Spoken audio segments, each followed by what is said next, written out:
मिति 2082 7 महिना 26 गते हामी जङ्गलमा हुँदै चोलापास गरेर चोयो जाँदैछौँ। देख्न सक्नुहुन्छ यो हो हाम्रो चोलापास हिमाल।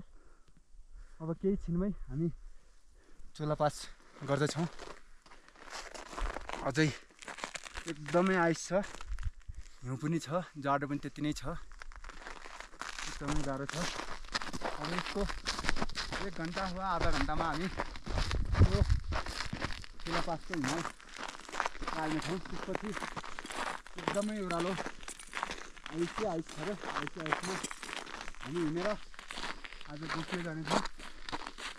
गोकियोबाट टाइम मिलेछ भने चाहिँ भरे नै बेलुका नै हामी कति टाइम लाग्छ त्यही पनि हेरेर त्यहाँको बासुमासम्म त्यहाँको वरिपरिको त्यहाँ बस्दै एकदमै छिटो बुझेर हामी जानेछौँ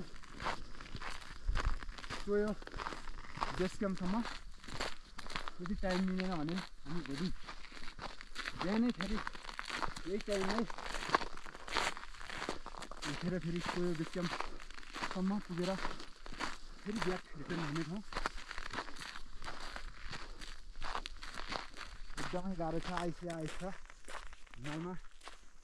हामी बिहान हिँड्नको मेन कारण भनेको हिमालमा एकदमै बिहान हिँडेपछि हिमाल काट्नलाई एकदमै सजिलो हुन्छ वा सहज हुन्छ भन्ने वातावरणले हामी एकदमै बिहान हिँडेर हिमाल काट्न खोजिरहेका छौँ। काट्दैछौँ अब एकछिनमा। एकदमै गाह्रो छ, ओठमुख नाक त एकदम क्लियर कट भइसकेका छन्। बिहान 5 बजे उठेर हिँडेका थियौँ। हिमाल काट्दाखेरि एकदमै बिहानै हिँड्नुपर्छ भनेर अब एकछिनमै काट्दैछौँ चोलापास।